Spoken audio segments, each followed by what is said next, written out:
पूर्ण वैराग्य जाचे वसिष्ठा परिज्ञान योगेश्वराचे कवी वाल्मिका सारिखा मान्य ऐसा नमस्कार माझा सद्गुरु रामदासा जय जय रघुवीर समर्थ। प्रशांत प्लीज रेकॉर्डिंग कर बर का, न विसरता। समर्थ रामदास स्वामी महाराजांनी अतिशय सुलभ अशा भाषेमध्ये मनुष्याच्या जीवनाचं सर्वांगीण कल्याण करणारं तत्वज्ञान ज्या सोप्या ग्रंथामध्ये मांडलं त्या ग्रंथाचं नाव आहे मनाचे श्लोक। या मनाच्या श्लोकाच्या चिंतनाने ऐहिक पारलौकिक आणि आध्यात्मिक तिन्ही जीवनाचा स्तर उंचवावा या सदहेतूने आयोजित झालेली ही प्रवचन मालिका याला आज 1 वर्ष पूर्ण होत आहे। ज्या अर्थी वर्षभर निश्चयाने आपण या कार्यक्रमाशी संपर्कात आहात त्या अर्थी निश्चित आपणा सर्वांवरती सद्गुरूंची कृपा आहे। अन्यथा आरंभशूरः खलु दाक्षिणात्यः अशी म्हण आहे की आरंभशूर खूप असतात। आमच्याकडे काही जानेवारी महिन्यामध्ये विनोद फिरतात व्हॉट्सअपवरती सोशल मीडियावरती की 1 ते 4 मे 1 ते 4 जानेवारी कुणी फिरायला जाऊ नका का, तर फिरायला जाण्याची सुरुवात करणाऱ्यांची त्यावेळेला गर्दी असते आणि 4 मे नंतर ती गर्दी थांबते। लगेच परत सगळे लोक 8 वाजेपर्यंत 9 वाजेपर्यंत झोपायला लागतात। मग आपण चालायला जाऊया, नेहमी चालायला जाणाऱ्यांच्याबद्दल विनोद एवढ्या करता केला की खरोखरच एखादा निश्चय टिकणं याकरता गुरुकृपा लागते, देवाची कृपा लागते। नामदेव महाराजांचा एक अभंग आहे, पायी तीर्थयात्रा मुखी रामनाम हाची माझा नेम सिद्धी नेई। कारण जोपर्यंत देवाची कृपा नसते तोपर्यंत सातत्य राहत नाही। दोन्ही गोष्टी आहे, भगवंताच्या कृपेला सातत्य लागतं आणि सातत्य असायला भगवंताची कृपा लागते। या दोन्ही गोष्टी एकमेकांवर अवलंबून आहेत। असो, अशा गुरुकृपा आणि भगवत कृपा प्राप्त असणाऱ्या सर्व सद्भक्तांना मनापासून अभिवादन करतो आणि छोट्याशा चिंतनाला आरंभ करतो। समर्थांचे हे मनाचे श्लोक, या मनाच्या श्लोकातला 12वा श्लोक सुरू आहे। मना मानसी दुःख आणू नको रे, मना सर्वथा शोक चिंता नको रे, विवेके देहे बुद्धी सोडून द्यावी, विदेहीपणे मुक्ती भोगीत जावी। थोडी प्रस्तावना। सामान्यतः मनुष्याला जेव्हापासून कळतंय तेव्हापासून तो सुखी होण्याचा प्रयत्न करत असतो आणि सुखी होण्याकरता त्याच्या संस्काराप्रमाणे त्याला जे सुख वाटतं ते मिळवण्याचा तो प्रयत्न करीत असतो।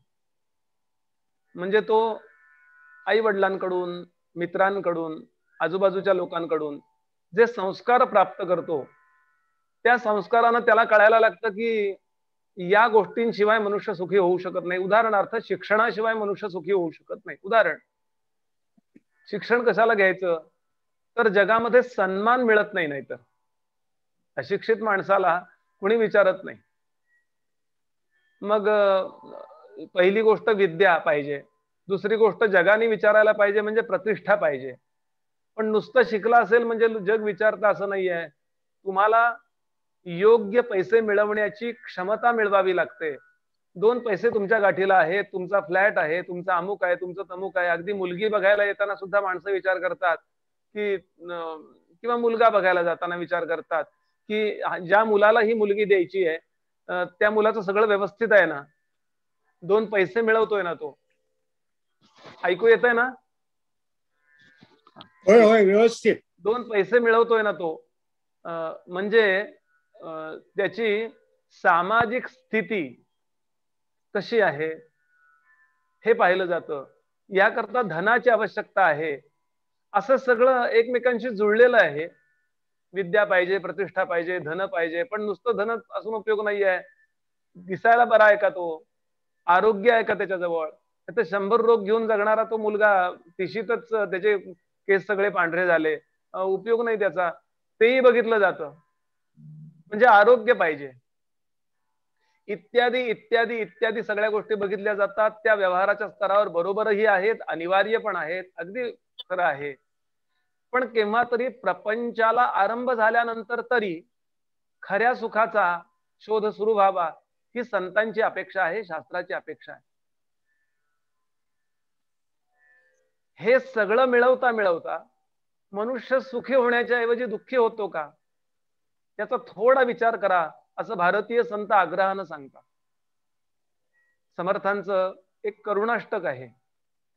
समर्थाने असं म्हटलंय त्यात, सुख सुख म्हणता हे दुःख ठाकोनी आले, भजन सकळ गेले चित्त दुश्चित्त झाले, भ्रमित मन वळे नाही ते आकळेना, परम कठीण देही देह बुद्धी गळेना.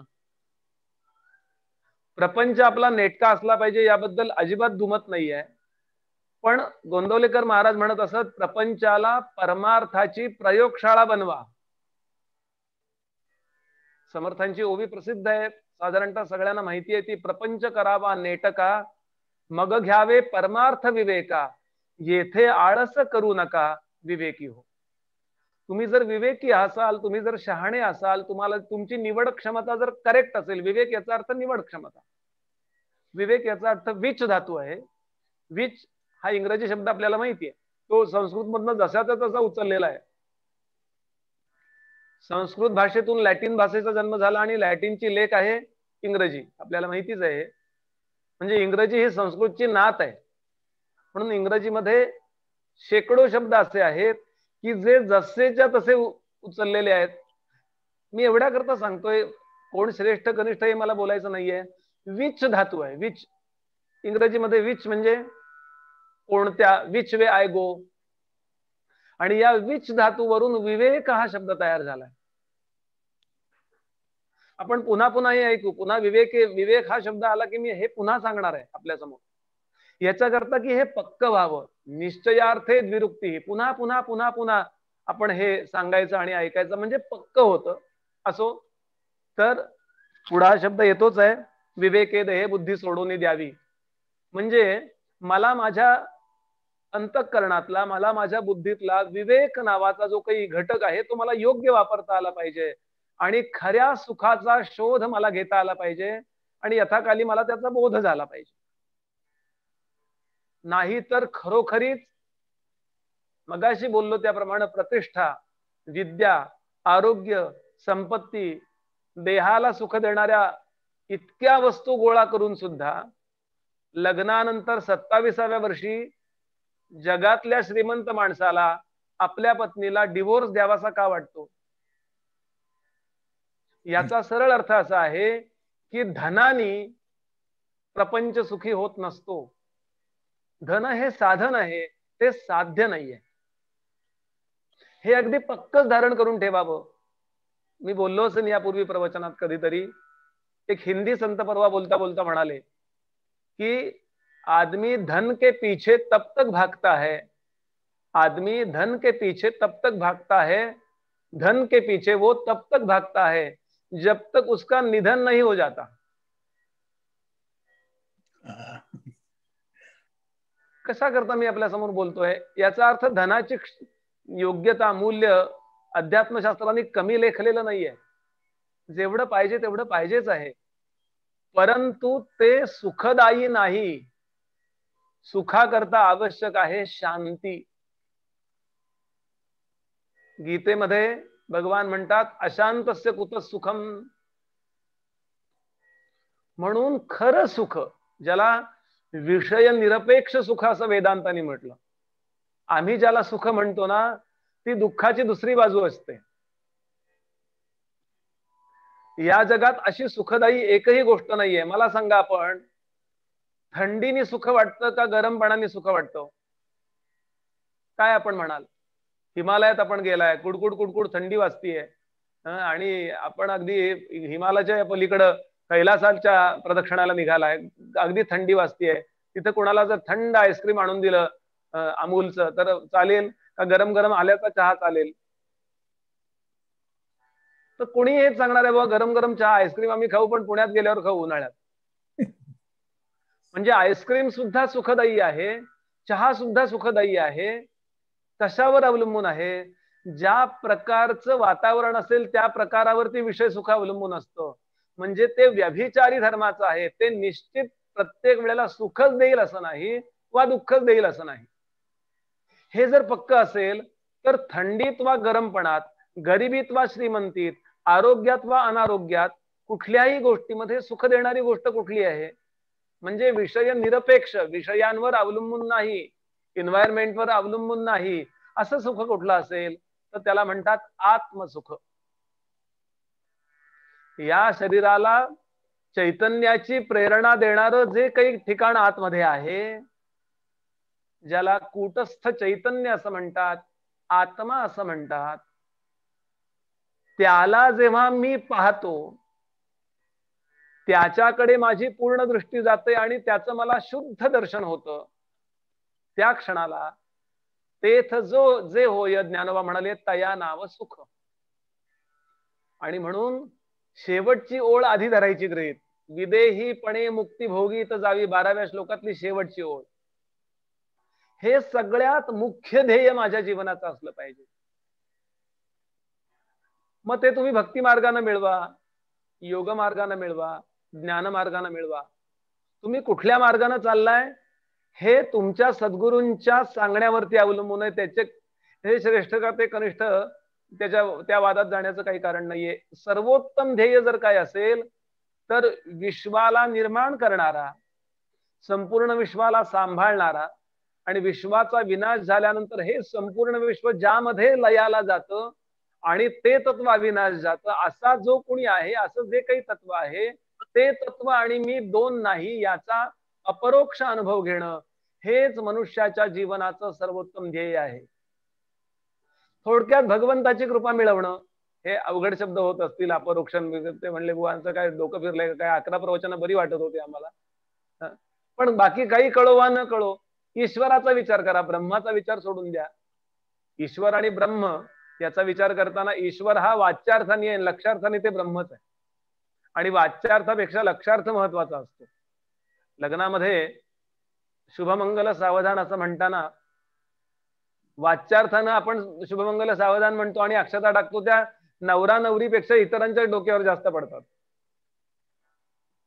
मग त्यांचे लग्न होतात का?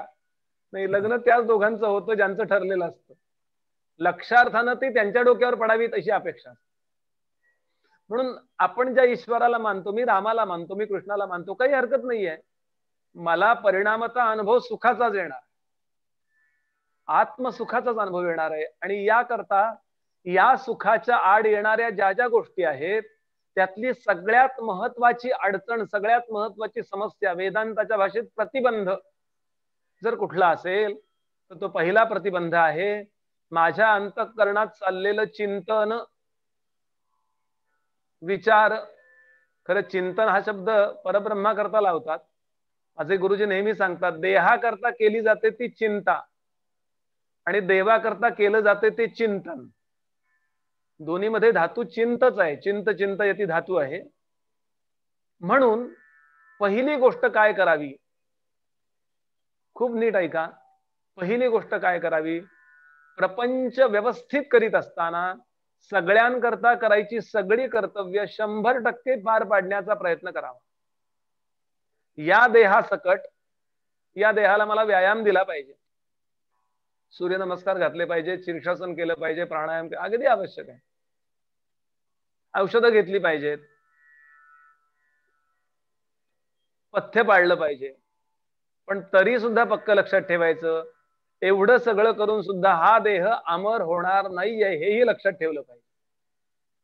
नकारात्मक बोलत नाही बरं मी, एवढ्या करता बोलतोय, एवढा योगाचा क्लास घेतात होते पण त्याला हार्ट अटॅक का आला असं आपण बोलतो बऱ्याचदा.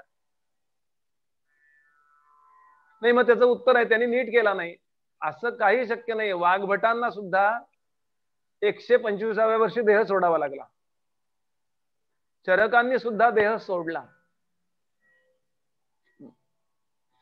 आरोग्य उत्तम ठेवलं पाहिजे जोपर्यंत शक्य आहे तोपर्यंत, एवढंच आपलं कर्तव्य आहे.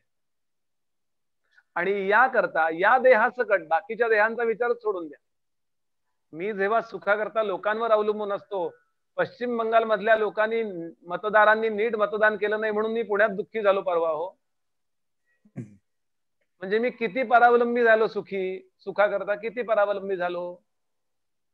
मी त्याला काहीतरी उत्तर देईन, नाही मला देशाची काळजी आहे, मला काय करायचंय वगैरे वगैरे वगैरे. पण सरळ आहे, मी साधनेला नापास झालो. थोडा वेळ दुःख व्हायला पाहिजे, बरोबर आहे. माझे गुरुजी सांगतात तरंग उठायला पाहिजे, पण त्याची लाट होता कामा नये विचारांची. आणि हे साधन आपल्याला करायचंय. जे साधन आपल्याला सूक्ष्मात नेतं ते साधन या ठिकाणी सांगतात. साधारणतः आम्हाला साधनही स्थूलात अडकवून ठेवतात. माळ, पाणी,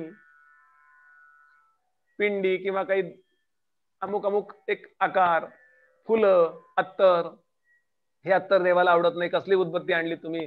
स्थूलात अडकवून ठेवणारी साधनं नको आहेत. ते करायचंच आहे, ते करू नका असं नाहीये. त्याचा उपयोग सूक्ष्मात जायला होणार आहे आणि तो झाला पाहिजे, हे त्याचा सदुपयोग आहे. पण सूक्ष्मातलं साधन इथे सांगतात समर्थ, मना मानसी दुःख आणू नको रे. बऱ्याचदा साधना सुद्धा स्थूलामध्ये सुख व्हावं याकरता चाललेली असते. देवा आमचं लक्षात ठेवा,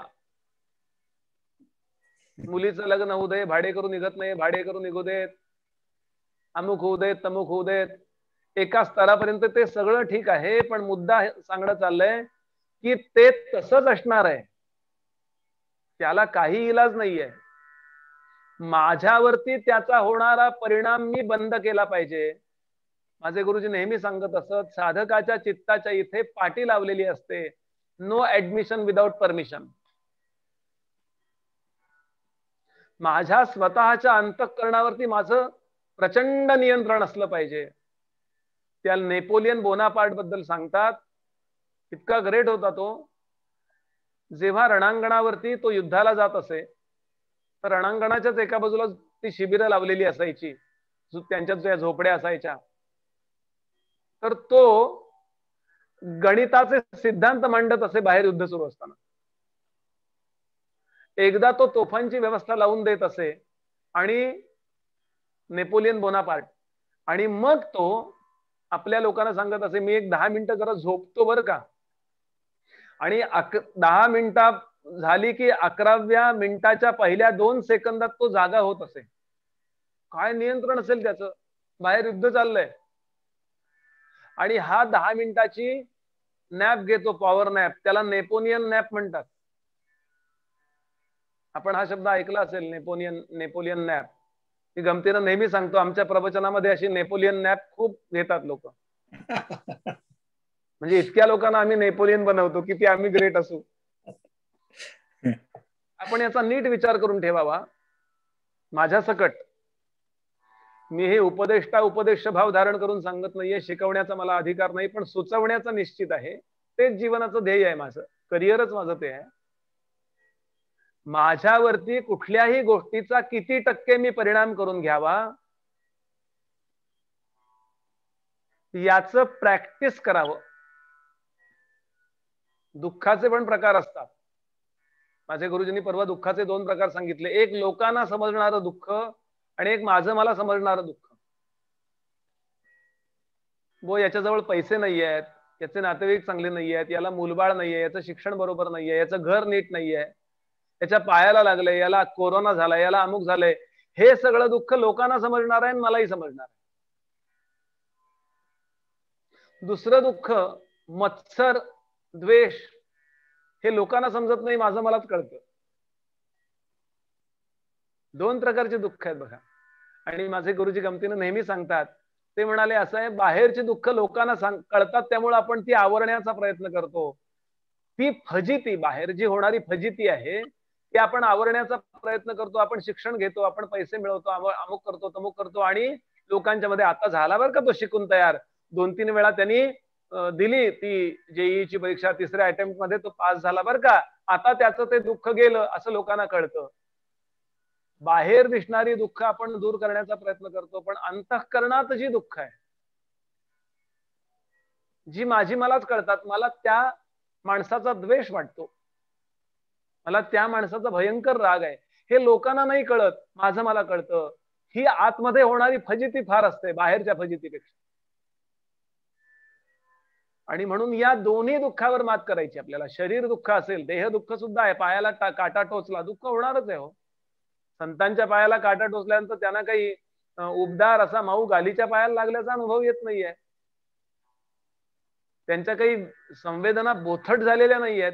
काटा टोचल्यानंतर काटा टोचल्याचाच अनुभव येणार आहे. परंतु ते त्या दुःखाला, फार छान श्लोक आहे गीतेतला. अर्जुनाला भगवान गोपालकृष्ण सांगतात, गोपालकृष्णांनी उपदेशाला सुरुवात केल्यानंतर पहिला उपदेश आहे. भगवान सांगतात, ये हि संस्पर्शजा भोगाः दुःखयो न एवते आद्यंतवन्तः कौन्तेय न तेषु रमते बुधः. लक्षात ठेव अर्जुना, मात्रा स्पर्शास्तु, तू जीवरूपानं या देहामध्ये आहेस म्हणल्यानंतर संपर्काने येणारं दुःख जे आहे ते तुला होणारच आहे, संस्पर्श. आणि म्हणून तू काय कर, ते सहन कर. मात्रा स्पर्शास्तु कौन्तेय शीतोष्ण सुख दुःखदाह, थंडी उन्हाळा हे सुख दुःख देणार. आगम अपायीन आहे असा विचार कर आणि तां तितिक्षस्व भारत. भारता, हे अर्जुना, त्याची तितिक्षेनं, त्याला तितिक्षेने तोंड दे. तितिक्षा याचा अर्थ सहनम सर्व दुःखानाम अप्रतिकारपूर्वकम चिंता विलापरहितम सा तितिक्षा निगद्यते. तितिक्षा याचा अर्थ सहनशक्ती. आणि ज्याची सहनशक्ती भरपूर असते त्याला मोठ्यातला मोठा त्रास होऊन सुद्धा तो घर डोक्यावर घेत नाही. आणि छोटस काहीतरी झालं, परवा आमच्याकडं झुरळ निघालं, काय विचारू तुम्हाला. चारी खोल्यात आमच्या आरडा ओरडा दंगा. घराघरातलं आहे, किती गोष्ट आहे ती झुरळासारखी. तो काही कोबरा साप आहे का, काही प्राण जाणार आहे का त्यांनी. पण आमचा प्राण जायची वेळ आली हो. देह दुःखाचा विचार.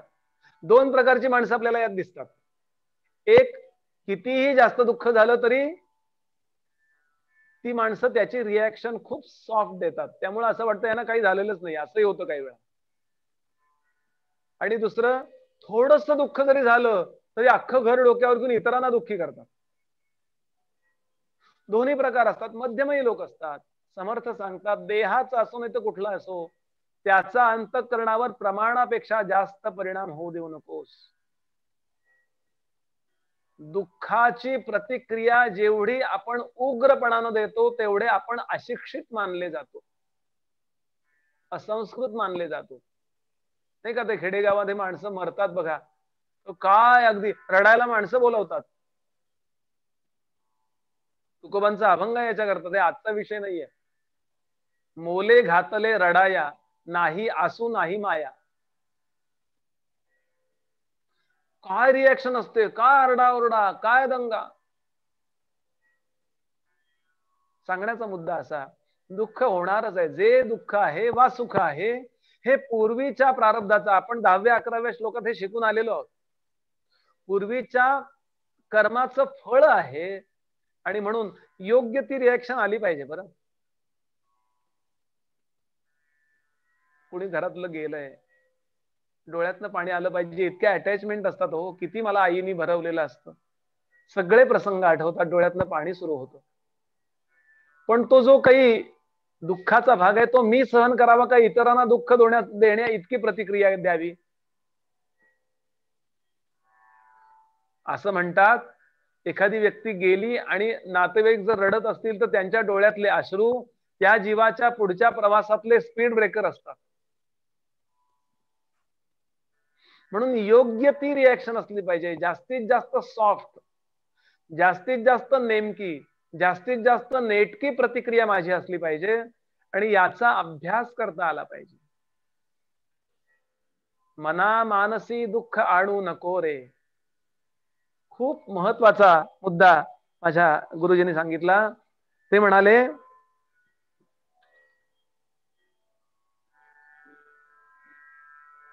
केवळ काटा टोचणं, अपघातात सापडणं असं नाही. आपल्याला काही काही वेळेला देह दुःख म्हणजे लवकर उठणं हे सुद्धा दुःखदायी वाटतं.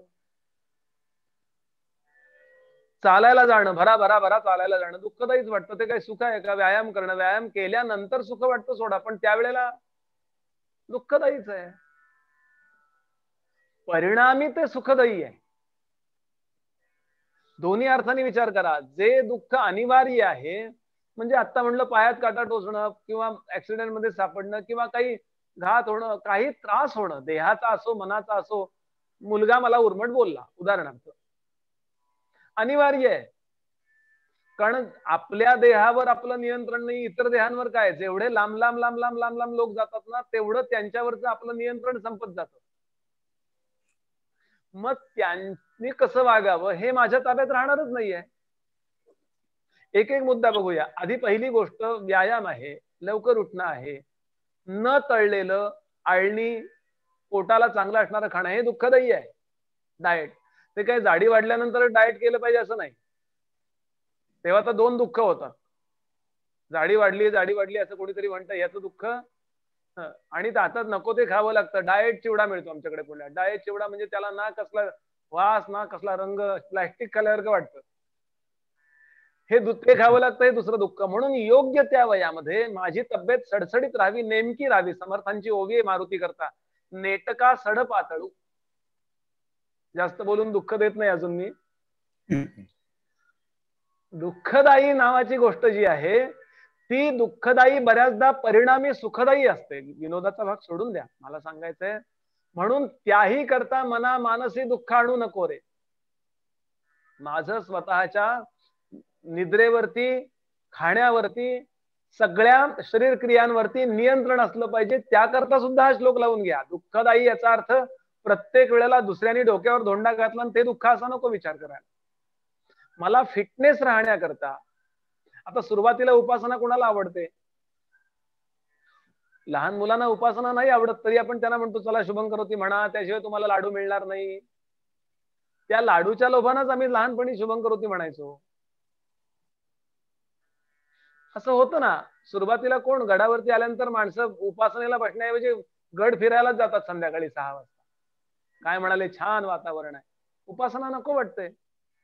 पण त्याही दृष्टीनं आत्ता जरी दुःखदायी असलं तरी ते परिणामी अमृतोपमम, भगवंतांनी सांगितलं गीतेमध्ये, परिणाम त्याचा चांगला होणार आहे. म्हणून सुद्धा आपण आपल्या अंतःकरणाला शिकवावं, मना मानसी दुःख आणू नको रे.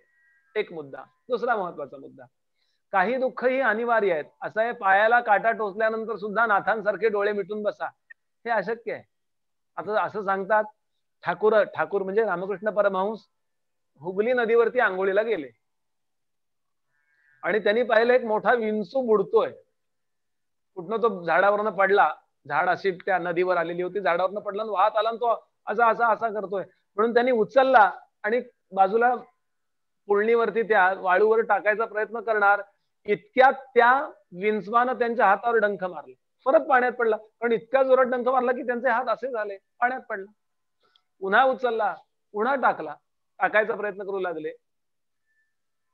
काही तिथे पान नाही, काही व्यवस्थाच नव्हती. असं 2-4 वेळा झाल्यानंतर एक सज्जन शेजारी स्नान करत होते. ते म्हणाले, ठाकूर बिछवा अपना डसने का धर्म कभी नहीं छोड़ता, मर जाने दीजिए उसे.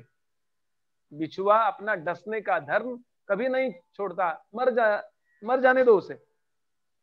ठाकुर म्हणाले, बिछुआ अपना डसने का धर्म नहीं छोड़ता, तो मैं अपना अहिंसा धर्म क्यों छोडू. मला ठाकुरांचा मोठेपणा इथं सांगत बसायचं नाहीये. मला सांगायचंय, त्यांनी जेव्हा त्या विंचवाला उचलला आणि विंचवानी कडकडून चावा घेतला, काहीतरी लाईव्ह म्हणजे जिवंत पदार्थ दिसतोय हा म्हणून चावा घेतला, त्यावेळेला ठाकुरांना वेदना झाल्या असतील का नसतील? निश्चित झाल्या. म्हणून तर हातात पडला तो खाली 2-4 वेळा. असं होणार आहे, काटा टोचणार आहे. काही वेळेला आपण बटाट्याचा वगैरे खीस करतो किंवा काकडीचा कोशिंबीर करतो, त्यावेळेला हाताला लागणार आहे. भांडी घासताना हाताला लागणार आहे. काही काहीतरी शरीराचं दुःख होणारच आहे, मानसिक दुःखाबद्दल नंतर बोलूया. त्यावेळेला काय करावं, तेव्हा तितिक्षा नावाची गोष्ट वापरावी. पहिली गोष्ट, हे माझं प्रारब्ध आहे. 10व्या-11व्या श्लोकात आपण विचार केला याचा. हे माझं प्रारब्ध आहे. एक पहिली गोष्ट, आधी शिस्तीत चालावं. वर बघून चालायचं आणि पायात काटा मोडला आणि रडत बसायचं, याला काहीच अर्थ नाही. शिस्तीत चाललं पाहिजे. मला माझ्या पायामध्ये काटा मोडता कामा नये ही काळजी घेतली पाहिजे. आणि टीव्ही बघत बघत बघत काही बटाट्याचा खीस करायला लागलं तर हात का खिसलाच जाणार, त्याला काही इलाज नाही. पहिल्या मी सगळ्या काळज्या घेतल्या पाहिजेत. आणि आता सगळं करून सुद्धा ज्या वेळेला मला दुःख होतं त्यावेळेला विचार करावा. फार छान वाक्य आहे, मी नेहमी सांगतोय, कधी प्रवचनात सांगितलं असेल. लक्ष्मणानं रामरायांना प्रश्न विचारला होता, रामा प्रारब्ध कशाला म्हणतात? नीट ऐका, प्रारब्ध कशाला म्हणतात? रामाने उत्तर दिलंय, प्रयत्न करूनही जे मिळत नाही आणि प्रयत्न न करता जे मिळतं त्याला प्रारब्ध असं म्हणतात. आणि असं ज्या वेळेला जीवनात दुःख होतं, शरीर असेल वा मन असेल,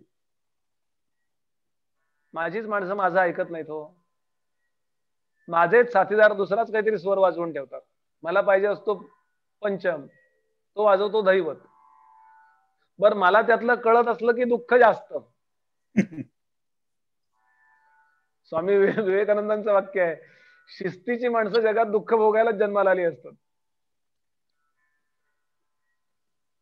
होतं की नाही बघा, आपल्या साधारणतः प्रत्येकाला अनुभव. विमानतळावर मास्कच नाही बांधत हो. विमानतळ काय, आमच्याकडे पुण्यात तर तुम्हाला सांगतो, कोरोना गर्दीत चेंगरून मेला परवा. कोरोना गर्दीत चेंगरला, काही पाळतच नाहीत लोक. कळतोय पॅन्डेमिक एवढं मोठं संकट आहे, पाळलं पाहिजे. मला मुद्दा सांगायचा आहे, काही वेळा असं होतं की आपली शिस्त नाही पाळू शकत लोक. आपलं बरोबर असतं असंही नाही, आपलं चुकलं असतं, पण तरी सुद्धा माणसं सरळ नाही सांगत, घालून पाडून बोलतात आणि मग दुःख होतं. समर्थ सांगतात, एक गोष्ट करा, मना मानसी दुःख आणू नको रे. हे दुःखदायी आहे, हे मला कळावं. माझ्या पायाला लागलं हे मला कळावं. नाही कळलं तर माझ्या पायात प्रॉब्लेम आहे. कारण कुष्ठरोगी लोक असतात ना, तिथली सेन्सिटिव्हिटी गेली असेल तर प्रॉब्लेम आहे काहीतरी शरीरात. मला कळावं निश्चित, पण त्यांनी मी किती वाईट वाटून घ्यावं आणि नाही वाटून घ्यावं हे मी ठरवावं.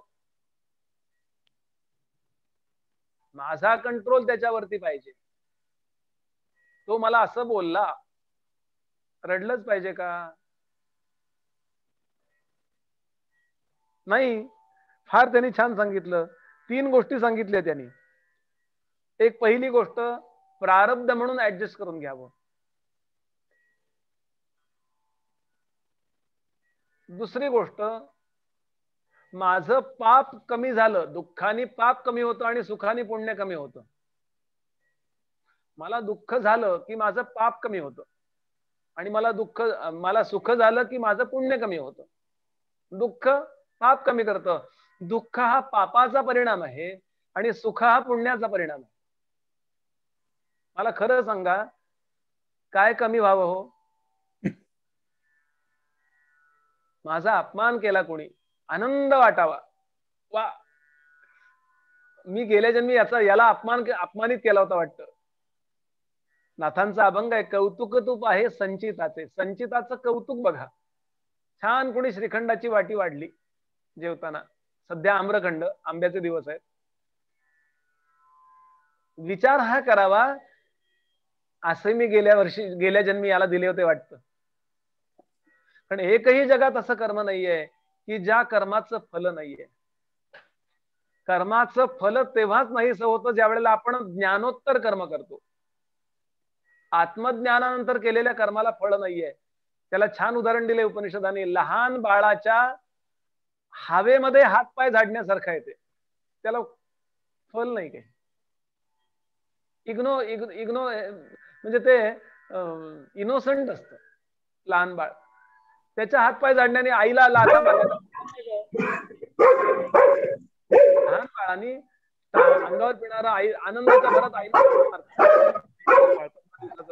आनंदात लाथा मारता आपल्या आईला. त्याला काही फल नाहीये, उलट आईला आनंदच होतो, माझं बाळ किती छान आहे. आईला कधी वाईट वाटत नाही, आईला लाथ मारली म्हणून त्याला पाप नाही, हे ज्ञानोत्तर आहे. पण तत्पूर्वी करणाऱ्या सगळ्या कर्मांना फल आहे. माझ्या जीवनात एखादी गोष्ट आली, एखादा भोग आला, की विचार करावा, असा मी गेल्या वेळेला याच्याशी वागलो, कोणी शिव्या दिल्या मला, माझा मुलगा मला वाईट बोलला. उदाहरण घ्या, माझी सुनबाई मला खूप छान बोलते असं क्वचितच होतं. पहिलं हल्ली सासूबाईंना आई म्हणावं, पण माझे गुरुजी गमतीनं सांगतात, सासूबाईंना आई म्हणून मारलेली हाक आणि आपल्या आईला अगं वेडे म्हणून मारलेली हाक कुठली जास्त प्रेमळ असते. अर्थात याला अपवादही पुष्कळ घरं मी पाहिली की खूप छान सासू सुनांच्या मध्ये, ते अध्यात्म श्रवणातले लोक आहेत म्हणूनच तसे आहेत, एवढंच सांगतो. नाही तर टीव्हीवरच्या एक एक सिरियल बघून सासू आणि सुनांची नाती ही सगळी बदनाम करून टाकलेली आहेत. चांगले पण नातं असू शकतात, असो, आता आपल्याला गंमत जम्मत नको वेळ घालवायला. मुद्दा मला सांगायचा आहे की एक म्हणजे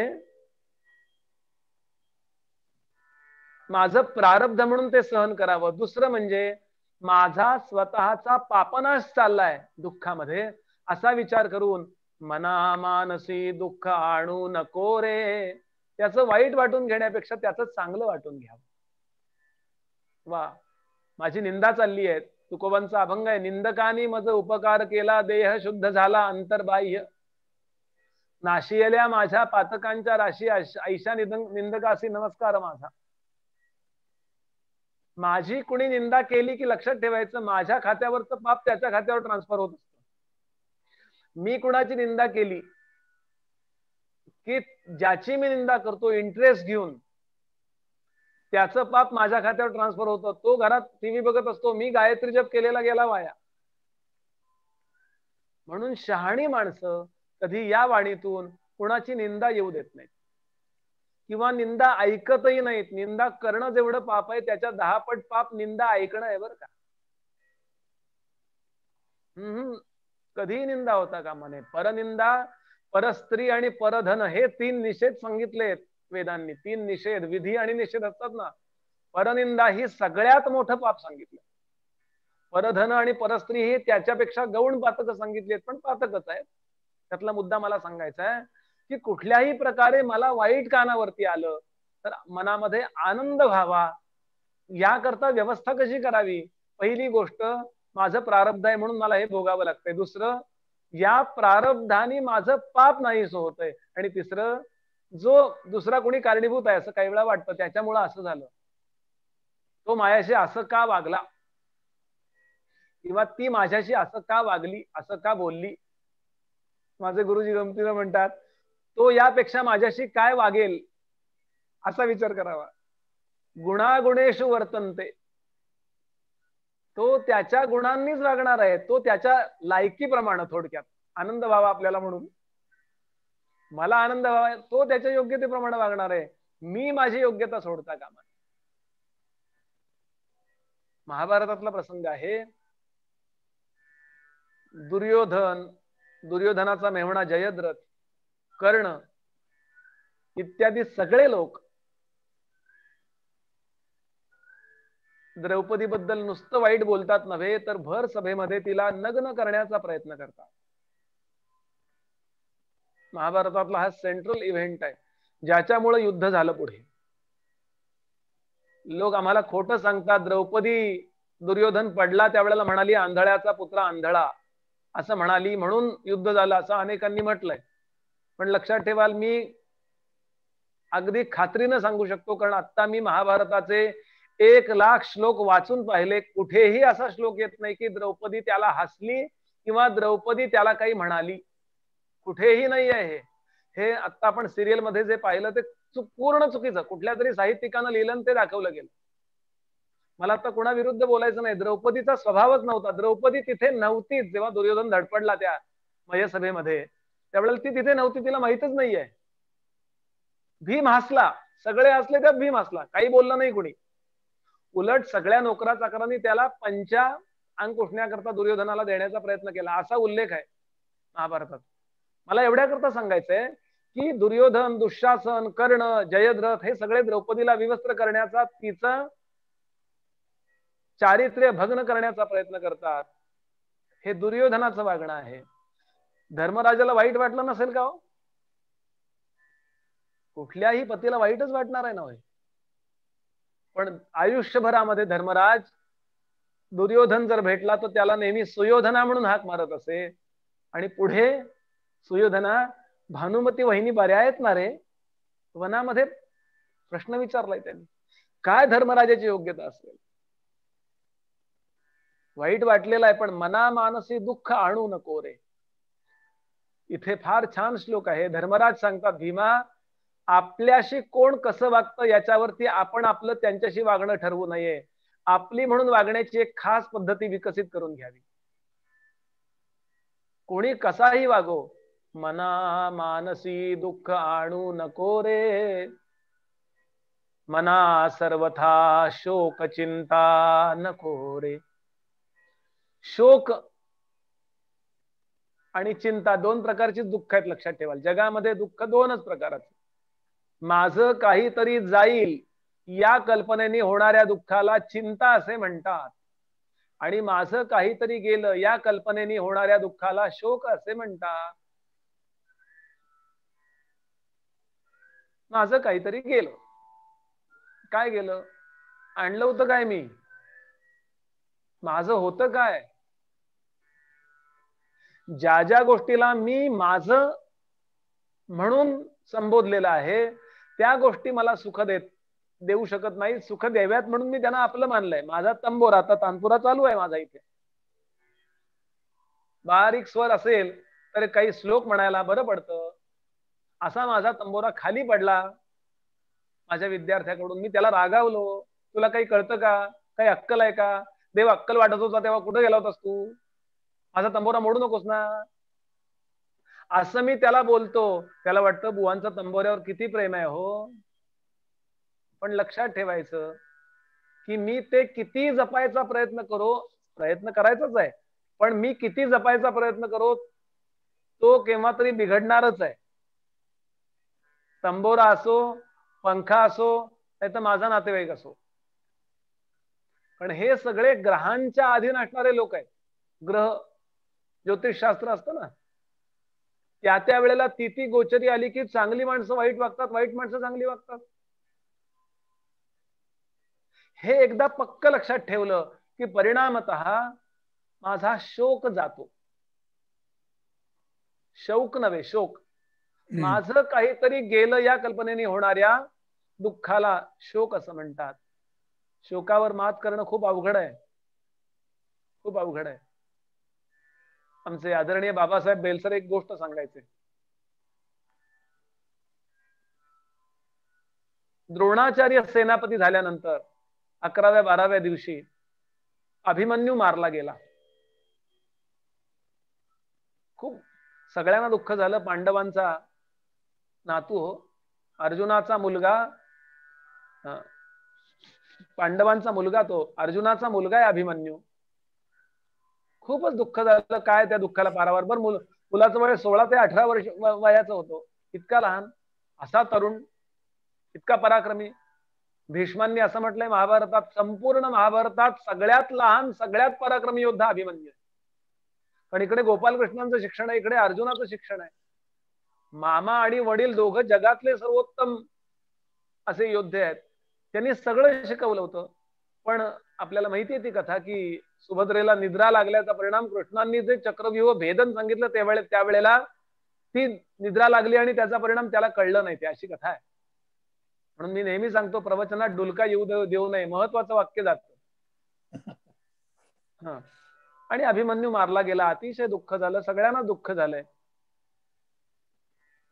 अर्जुन परत आला. संशप्तकानी आव्हान दिलं होतं, परत आला तो आणि खूप रडला. रडताना तो म्हणत होता, गेला गेला गेला गेला.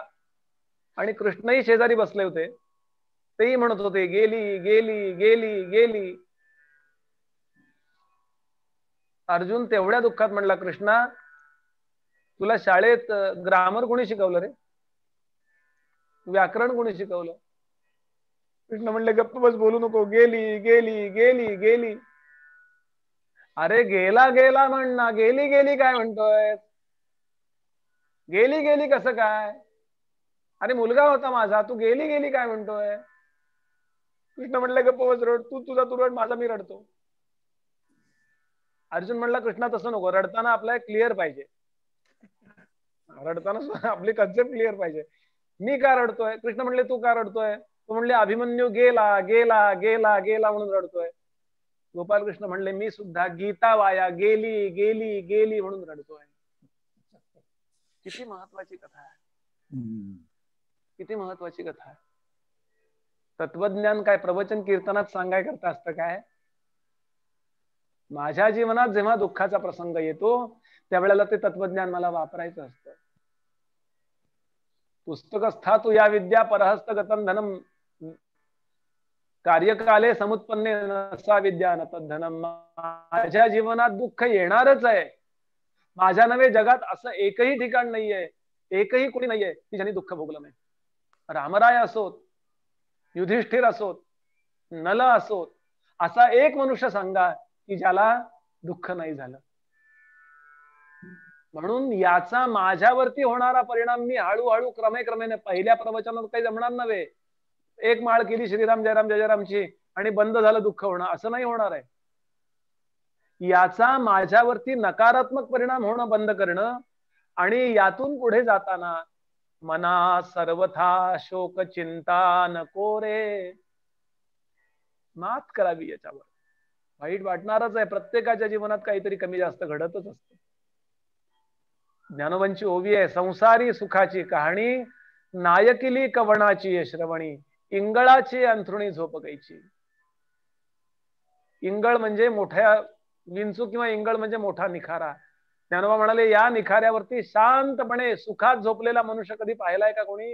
गाढ झोप लागली आहे आणि खाली निखारे आहेत. असं जीवन आहे. माझ्या जीवनात ज्या ज्या ठिकाणून मी सुखाची अपेक्षा केली त्या सगळ्या ठिकाणून मला दुःख होणार आहे. याच्यावर मात करायची आहे मला. मला वाहून नाही जायचं, हा निश्चय आतमध्ये करावा. बाहेर सगळं व्यवस्थित दाखवायला पाहिजे. माझ्याच गुरुजींच्या बाबतीत एक गोष्ट घडली. त्यांची तरुण मुलगी गेली. मी ज्यांच्याकडे वेदांताचं अध्ययन करतो ते आमचे डॉक्टर काका देशमुख काका, आपण कदाचित ओळखत असाल. खूप आम्हाला ज्यांनी वेदांताचा अभ्यास सज्जनगडावरती घेतला, आदरणीय मंदाताई अमरावतीच्या, आणि कोल्हापूर जवळ मुरगुड नावाचं गाव आहे, तिथे डॉक्टर देशमुख काका म्हणून खूप आम्हाला जवळपास 20-25 वर्ष वेदांत शिकवतायत. काकांची मुलगी गेली पुण्यामध्ये. खूप चांगली होती, अतिशय गुणी होती, लग्न झालं होतं, सगळं व्यवस्थित. सगळ्यांना आम्हाला दुःख झालं, काकांनाही दुःख झालं. त्यानंतर 1-2 वर्ष गेली आणि काकू म्हणजे काकांच्या सौ डॉक्टर आहेत डॉक्टर काका, त्यांचं मोठं 3 मजली हॉस्पिटल होतं. त्यांनी एक दिवस आपल्या एका विद्यार्थ्याला देऊन टाकलं. खूप केव्हा तरी भेट झाली तर मी घडवेन आपली भेट, किंवा झाली असेल तर आपण लकी आहात एवढंच सांगतो. काकू माझ्या कीर्तना, काकूंचं माझ्यावर खूप प्रेम होतं. तर त्या प्रवचनाला माझ्या कीर्तनाला आल्या होत्या खूप, आणि छान कीर्तन व्यवस्थित आम्ही प्रेझेंटेशन चांगलं दिलं. काकांना मी नमस्कार केला, काकूंनाही नमस्कार केला. काकू म्हणाल्या मकरंद ताई गेली, मलाही दुःख झालं, यांनाही दुःख झालं, पण मला जेवढं झालं दुःख तेवढं यांना नाही झालं रे.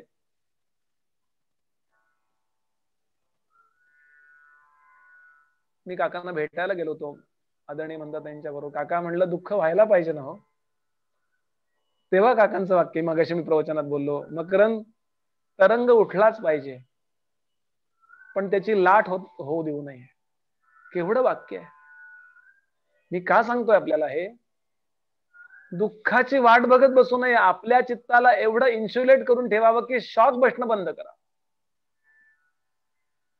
इन्सुलेशन ज्याला म्हणतात ना, प्रवचन कीर्तनाचा, प्रार्थनेचा, अध्यात्म श्रवणाचा उपयोग काय आहे. आपल्या चित्ताला पहिल्यांदा फर्स्ट इन्सुलेट इट, पहिल्यांदा इन्सुलेशन येतं आणि सुखाचाही धक्का, शॉक बसणं बंद होतं आणि दुःखाचाही शॉक बसणं बंद होतं. दोन्हीचे शॉकच आहेत. सुखानं सुद्धा मनुष्य हुरळून जातो की नाही, माझा मुलगा फर्स्ट आला 12वीत, फर्स्ट आला, चांगलीच गोष्ट आहे, वाईट आहे का. पण अवास्तव सुखी झालो तर पुढे अवास्तव दुःख भोगावं लागतं. या जगात कुठल्याही गोष्टीमध्ये मी इतकं इन्व्हॉल्व्ह होऊ नये की मला आत्मस्वरूपाचा विसर पडावा. नो, मना सर्वथा शोक चिंता नको रे. आणि याकरता विवेके देहे बुद्धी सोडून द्यावी. देहाची बुद्धी, देहबुद्धी म्हणजे मी देह आहे ही बुद्धी, किंवा देह माझा आहे ही बुद्धी, याला देहबुद्धी म्हणतात. समर्थ म्हणाले ही सोडून द्यावी. कशाने? विवेकानी. मला साधा मुद्दा सांगा, इतके वर्ष आपण या देहात राहतो, कधी हा विचार केला का हो की या देहात आपण नेमके कुठे राहतो? आपल्या घरात आपण राहतो, बरोबर आहे की नाही? त्या आपल्या घरात आपली म्हणून एक खोली असते बघा. हे आमचं घर, हा आमचा बंगला, हा आमचा मजला, ही आमची खोली. अरे सगळं घर तुझं आहे, मग तुझी खोली नाही? मी जास्तीत जास्त या खोलीत असतो. तसं या शरीरात मी राहण्याचं ठिकाण कुठलं? शरीराची नोंद मी घेतोय, अगदी केसाला वारा लागला तरी मला कळतो. पण या शरीरात मी कुठं राहतो? उजव्या हातात राहतो का? डाव्या कानात राहतो का? या कोपरात राहतो का? हृदय बंद पडलं की मनुष्य मरतो म्हणतात, मग हृदयात राहतो का? पण हृदय बदललेली आहेत लोकांची. हार्ट ट्रान्सप्लांट असतं ना ते, मग त्याचं हृदय बसवलं, मग तो आला का यात? मी असं ऐकलं मेंदू नसताना सुद्धा काही लोक असतात. विनोद सोडून द्या, मला मुद्दा असं सांगायचा आहे की शरीराचे सगळे पार्ट्स, ऑर्गन्स बदलता येतात. मग आपण कोण आहोत? या देहाला आतून जिवंतपणाची, चैतन्याची प्रेरणा देणारा प्रेरणा स्रोत कुठं बसलाय? म्हणून अगदी पक्क लक्षात ठेवावं, चैतन्य धारण करणारा आपला देह जरूर आहे.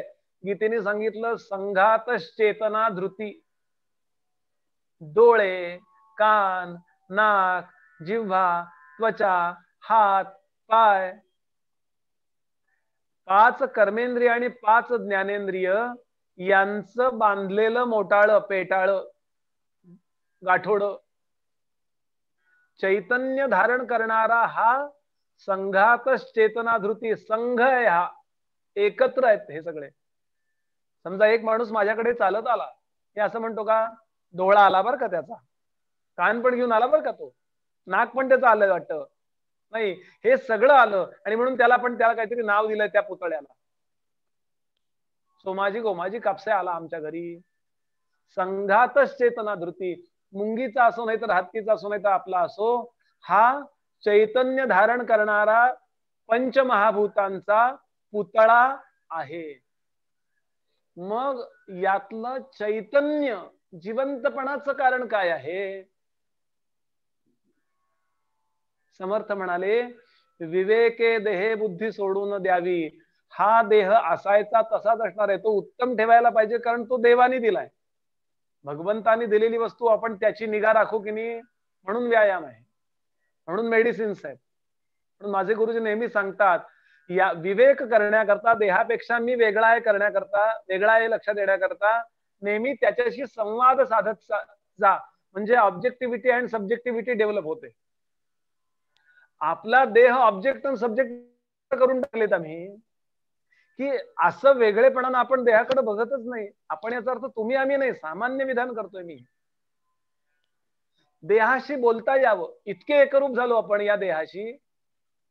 टीव्हीवरती काही सिरियल सुरू असते, काहीतरी चालू असतं बरं का, सिनेमा सुरू असतो, आणि त्या हिला जी कोण नटी असते, अभिनेत्री, हिरोईन, तिला तो व्हिलन तिला धरतो. पूर्वी साप बी प्यायचे, आता सरळ व्हिलनच येतात हल्ली. पूर्वीच्या सिनेमात साप बी बसायचे, असा खिडकीतनं साप आला वगैरे, मग आपल्याला पाकूक व्हायचं. आता डायरेक्ट व्हिलन येतो आणि तिला धरतो, तिला काहीतरी बळजबरी करायला लागतो. इतक्याच वरण ढिशांग करून कुठून तरी आकाश फाडून एकदम तो हिरो येतो आणि एक त्याला बुक्की घालतो. आपण एकाग्रतेनं हा हाण हाण हाण त्याला, हाण त्याला, इतके एकरूप होतो आम्ही. ऑब्जेक्टिव्हिटी आणि सब्जेक्टिव्हिटी आपण विसरतो आणि त्याचा परिणाम देहाचं दुःख हेच माझं दुःख होतं. म्हणून मला माझ्या देहाशी संवाद साधता यावा. समजा माझा गुडघा दुखतोय, एक जण मला म्हणाला बुवा माझा गुडघा फार दुखतोय, काय औषध देऊ? म्हणलं फार विचार करू नकोस, कळलं का? जाऊ द्या, गंमत सोडून द्या. त्या गुडघ्याशी बोलता यावं आंघोळीच्या वेळेला. बा गुडघ्या, मी तुला गरम पाण्याने शेकीन, मी तुला मलम लावीन, योग्य तेवढे पेन किलर मी घेईन, उद्या मला प्रवचनाला बसायचे तासभर, एकाग्रतेनं बसायला मला त्रास नाही ना देणार? असा मला माझ्या देहाशी आयुष्यभर संवाद साधता यावा. आणि त्याच्याशी संवाद साधण्याकरता पुढे भक्ती सांगितली. देवाशी संवाद साधायला लागलो किंवा दुसरीकडे इन्व्हॉल्व्ह झालो की देहाचं लक्ष कमी होतं. एक दृष्टांत सांगतो आणि थांबूया. एका घरी मुंज होती, उपनयन संस्कार, मुंजीचा कार्यक्रम होता कार्यालयात. आहेत ना 5 मिनिटं? आहेत आहेत, भरपूर वेळ आहे. हा, भरपूर आहे वेळ. मुंज होती आणि मुलाला सगळं साहित्य घेऊन आपल्याला सकाळी 7:30ला तिथे पोहोचायचंय. 8 वाजता विधी सुरू होणार आहेत, असा विचार करा. घरामध्ये मोठं घर होतं. आदल्या दिवशी जे लोक मुंजीला आले होते त्यांची व्यवस्था कार्यालयात केली होती, पण काही लोक असतात ना, जे घरीच उतरतात, बाहेर नाही. आम्हाला कार्यालय नाही, तुमच्या घरी उतरणार. असे काही 10-20 लोक घरी उतरले होते. नोकर चाकर आहेत, सगळं आहेत, तरी पण असे विधी काही पुन्हा पुन्हा होत नसतात. हो, मुंज लग्न हे काही रोज वारंवार होणाऱ्या गोष्टी नाही आहेत. परवा म्हणाले लग्नामध्ये गर्दी होती, तेव्हा पोलीस आले आणि पोलीस रागावले त्या लग्न करणाऱ्या माणसाला, की ते म्हणाले की असं उपयोगाचं नाही, इतकी गर्दी, तुम्हाला किती 50 पेक्षा जास्त माणसं नाही सांगितलं होतं, पुन्हा असं करू नका. त्यांनी मान्य केलं, पुन्हा असं नाही करणार. लग्न ही काय पुन्हा पुन्हा करण्याची गोष्ट आहे का? या विनोद आला, पुन्हा असं करणार नाही म्हणजे पुन्हा माझं लग्न होणार आहे का? सांगण्याचा भाग असा की मुंजी सारखा कार्यक्रम पुन्हा पुन्हा होणार नाहीये. म्हणून त्या बाईनी स्वतः गरम गरम पोहे केली, मोठी कढई घरामध्ये, एवढी बटाटे चिरले, 10-20 लोकांकरता स्वतः पोहे केले. का? लक्षात ठेवतील वहिनीनी पहाटे लवकर उठून पोहे केले होते बरं मला, मुंजीला आम्ही गेलो, आम्हाला कार्यालयात नाही नाश्ता दिला. एवढ्या एका वाक्याकरता, या चांगुलपणा करता त्या ताईंनी, ज्या मुलाची मुंज होती त्याच्या आईनी पोहे केले. किती वाजता? पहाटे 5-5:30 वाजता. 7ला निघायचं म्हणजे 6-6:30ला आंघोळी झालेलं पाहिजे. त्यापूर्वी भरा पोहे करून घेतले, सगळ्यांना डिश दिल्या, गरम गरम पोहे, छान बटाटे पोहे सगळ्यांनी खाल्ले. त्याच्यावर चहा नंतर पोहे झालेच पाहिजे. आपलं पोह्यानंतर चहा झालाच पाहिजे. सर्वस्य चाहम हृदय सन्निविष्टो म पोहनंच. चहा पोहे. विनोदानं सांगितलं की कंटाळा येत नाही म्हणून विनोद. आणि इतक्यात 6:30ला आंघोळीला जाण्यापूर्वी कुणीतरी त्या ताईंना म्हणालं, साडी तुमची जी साडी आहे ना, त्या साडीला काय लाल लाल काय लागलंय इथे, सगळं काय लागलंय लाल बुंद सगळं. त्यांनी पाहिलं काय लागलंय आणि एकदम अंगठा पाहिला, अंगठा कापला गेला होता हो तिथे. आता ते रक्त वाढलं होतं कारण जखम होऊन 1 तास झाला होता, पण तोपर्यंत सगळ्या साडीला ते रक्त लागलेलं होतं. त्यांना आठवेच ना कधी लागलं होतं.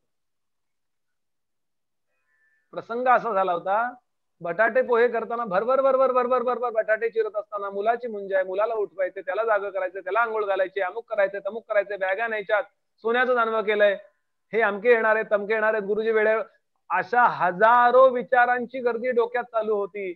आणि बटाटे चिरण्याचं काम करत होता देह, पण देहाकडे लक्ष नव्हतं. विवेके देहे बुद्धी सोडून द्यावी.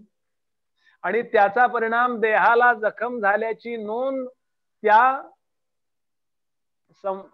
संवेदना यंत्रणेद्वारे मेंदूपर्यंत गेली, पण मेंदून त्या संवेदनेकडे दुर्लक्ष केलं, इग्नोर केलं, कारण तो मेंदू त्यापेक्षा महत्वाच्या गोष्टींमध्ये गुंतला होता.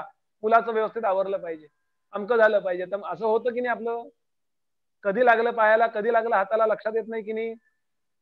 कित्येक वेळेला आपल्याला चव सुद्धा कळत नाही की नाही. लक्ष नसलं तिकडं की असं कित्येक वेळेला होतं की आपल्याला देहाच्या संवेदना कळत नाहीत. असं आपल्याला व्यवहारात प्रत्येकाला केव्हा तरी आयुष्यात अनुभव आलेला. हे काही अशक्यप्राय नाही आहे. हे जर प्रपंचातल्या काळजीनं होत असेल तर देवावर केलेल्या प्रेमानं अशक्य आहे का सांगा. आणि म्हणून आमचे गोरोबा काका भगवंताला प्रार्थना करतात, देवा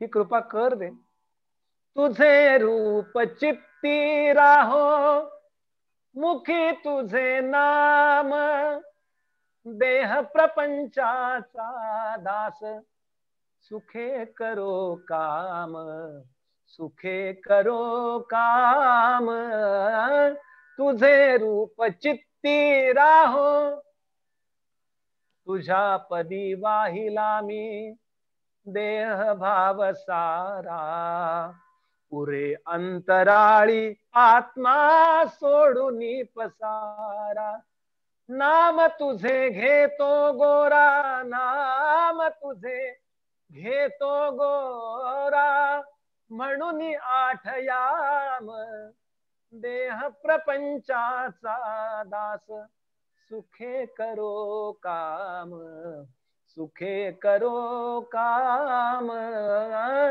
तुझे रूप चित्ती राहो. या करता भक्ती आहे, या करता मेडिटेशन ध्यान आहे. अंतःकरणाच्या मनाच्या संवेगाला देहाकडून ओढून आत्म्याकडे भगवंताकडे ढकलणं हाच नेमका परमार्थ आहे. या संवेगाचे 3 प्रकार सांगितले, तीव्र संवेग, मध्य संवेग आणि सौम्य संवेग. आता आपल्याला तिकडे जायचं नाहीये. भागवत ग्रंथाचा केंद्रीभूत विचार हा आहे. भागवतानी भक्तियोग नाही सांगितला, तीव्रेन भक्तियोगेन, तीव्र भक्तियोग सांगितला. आज सुद्धा पंढरपूरला महिना प्रवास करत ही मंडळी जातात, वारकरी लाखो मंडळी जातात. कुठल्या यानी जातात तर त्या पांडुरंगाच्या भेटीच्या प्रेरणेने जातात, आणि त्याचा परिणाम देहाचे हाल झाले तरी सुद्धा ती माणसं इग्नोर करू शकतात. म्हणजे प्रयत्नपूर्वक नाही, लक्ष त्यांचं आम्हाला पांडुरंगाचं दर्शन झालं पाहिजे इकडे असतं. अहो विशेष म्हणजे हे जर जमलं ना तर देहाचे रोग अनेक बरे झालेले आम्ही पाहिले. मी परवाच एक गोष्ट वाचली. अच्युतानंद नावाचे एक स्वामी होते इंदोरला. त्यांच्याकडे एक बाई आल्या होत्या, त्यांना स्पायनल टीबी झाला होता, पाठीच्या कण्याचा क्षयरोग. मी परवा केव्हा तरी बोललोय प्रवचन कीर्तनात ही गोष्ट. आणि ॲलोपॅथी, नॅचरोपॅथी, आयुर्वेद सगळे प्रकार करून झाले होते. अगदी ऑपरेशन सुद्धा करायची वेळ आली होती. इतकं तेवढं नव्हतं केलं त्यांनी, पण तरी त्यांचा स्पायनल टीबी काही बरा झाला नव्हता. म्हणून ते अच्युतानंदांकडे आल्या होत्या. काय सांगितलं त्यांनी अच्युतानंदांनी? त्यांनी तिला रामोपॅथी सांगितली. म्हणजे काय, रोज संध्याकाळी करुणाष्टक म्हणत जा, आणि ते करुणाष्टक पहिलं, अनुदिनी अनुतापे तापलो राम राया, हे रोज म्हणत जा. आणि रामाला रोज त्या समोर भांड्यात पाणी ठेव, रामाला रोज प्रार्थना कर, रामा मला तुझी उपासना करण्या इतकी तरी पाठ भरी कर रे. आणि ते पाणी पिऊन टाकायचं, समोर पाणी ठेवायचं, एवढं म्हणायचं आणि ते पाणी प्यायचं, म्हणजे मंत्रायचं पाणी ते. अहो त्या बाईचा स्पायनल टीबी 6 महिन्यात बरा झाला, जो बरा होऊ शकत नव्हता. ठणठणीत बरा झाला. म्हणजे देहाच्या पातळीवर सुद्धा याचा उपयोग आहे. मना मानसी दुःख आणू नको रे. या मनामध्ये सतत दुःख येण्याचा परिणाम निगेटिव्हिटी इतकी वाढते माझ्या शरीरात. मुलगा माझा ऐकत नाही, आमका माझा ऐकत नाही, तमका माझा ऐकत नाही, माझं निगेटिव्हिटी इतकी वाढते. या उपासनेनं मना मानसिक दुःख आणू नको रे या गोष्टींनी देह सुद्धा चांगला राहायला लागतो. योग्य ते उपाय सुचायला लागतात. याच्यावर मात करून पलीकडे कसं जावं संकटातून हे सामर्थ्य वाढायला लागतं आणि परमार्थामध्ये मन लागायला लागतं. म्हणून साक्षात साधन आहे बरं हे. विवेके देहे बुद्धी सोडून द्यावी आणि विदेहीपणे मुक्ती भोगी तजावी. मुक्ती हे सर्वोत्तम साधन सांगितलंय, आता त्याचा विचार नको. पण मना मानसी दुःख आणू नको रे, शोकचिंता नको रे, आणि विवेके देहबुद्धी सोडून द्यावी. या 3 साधनांना आपण दिवसभर प्रॅक्टिस करून वाढवू शकतो. मी सांगून आणि आपण ऐकण्याने या गोष्टीवर पक्क व्हायचंय. पुन्हा पुन्हा बुद्धीला हे सांगायचंय, तुला हे करायचंय, हे करायचंय, हे करायचंय. हजारो जन्म मी देह आहे, मी देह आहे असं बुद्धीला सांगितल्याचा परिणाम आपली देहबुद्धी पक्की झाली. सतत प्रवचन म्हणजे अध्यात्म श्रवणाने आपली आत्मबुद्धी पक्की होईल, एवढंच म्हणतो. आणि याकरता या प्रवचनाचा उपयोग व्हावा. ही 60 उत्तराची कहाणी 5 उत्तरी सुफळ संपूर्ण असं म्हणून इथेच थांबतो. सगळ्यांना अभिवादन करतो. आपल्या सगळ्यांच्या श्रेष्ठ अशा कृपेने मला हे चिंतन उपलब्ध झालं, नाहीतर मी गप्प बसलो असतो, फार तर काय व्यायाम करत बसलो असतो सकाळच्या वेळेला. पण तुमच्या कृपेने मला हे चिंतन प्रकटपणे करण्याची संधी प्राप्त झाली.